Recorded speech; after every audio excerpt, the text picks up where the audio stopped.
This is a civilization restoration file from the year 3026. Deep in the geological strata, we found massive metal pipeline remnants. Their inner walls were coated with a black substance. Human Civilization Archives, Episode 3. File number A21-003. Subject: a black liquid they pumped from deep underground and set on fire. They called it petroleum. Some pipes were over a meter wide, stretching hundreds of kilometers. They ran through the continent like blood vessels. That black residue, viscous, heavy. Molecular analysis revealed it carried the signature of ancient organic matter. Later we understood its origin. Hundreds of millions of years ago, the oceans teemed with tiny organisms. Plankton, algae. When they died, they sank to the seafloor and were buried, layer upon layer, under sediment. After hundreds of millions of years of heat and pressure, they became liquid. Black, viscous, concentrated death from 200 million years ago. In a single car's gas tank in the 21st century, that's exactly what it held. 21st century humans pumped it from underground, then set it on fire. 200 million years of sleep, burned away in seconds. And with that, they powered nearly everything. Cars, planes, ships, factories, power plants, heating systems. The entire civilization ran on burning the remains of ancient organisms. But it wasn't just fuel. This was something we hadn't expected. Plastic, made from it. Medicine contained it. Clothing fibers came from it. Food packaging came from it. The roads they walked on, the asphalt beneath their feet, also petroleum. Oil wasn't just a resource.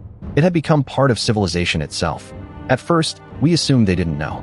Not enough information, not enough technology, so they couldn't foresee the consequences. But the archives corrected that assumption. We found internal documents from the 1980s. At least two energy giants had precisely predicted the climate change curve at that time. Their predictions matched the actual data almost perfectly. Then they spent billions of dollars denying their own findings. This wasn't ignorance. They knew. But in a massive system, truth sometimes gets buried under too many people's livelihoods. But we can't look at just those companies. The problem ran deeper. Because the entire civilization had grown around this fuel. Transportation, manufacturing, agriculture, medicine, construction. Removing petroleum didn't mean losing one energy source. It meant losing everything. This wasn't any one person's choice. The entire species had taken a road with no U-turn. An ordinary person drives to work in the morning. They know the exhaust is harmful, but the bus takes an extra hour. The mortgage is still due. The kids still need to get to school. They have no other choice. It's not that they didn't care. They just had no other road to take. Everyone knew the problem, but no one could walk out alone. Not because of greed, not because they didn't care, but because their food, clothing, shelter, and transportation had all grown together with this black liquid. Everyone was in it. This is a moment we've marked in the history of civilizations. The 21st century, the first time in human history that a species fully understood it was changing the climate of its entire planet, and was completely unable to stop. Between knowing and doing stood the weight of an entire civilization. We found a detail in the geolocation data. They built dedicated stations for this liquid, more densely packed than hospitals, lining every major road, lit up at night, quietly waiting for everyone who needed it, like some kind of life support system. Looking back 1,000 years later, what moves us most isn't what they burned. It's that every single one of them knew the cost.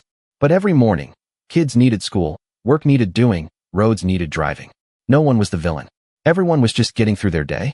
If you lived in that era, the road beneath your feet, the clothes on your back, the screen in your hand, they all carried traces of that black liquid. You were part of it too. We all were.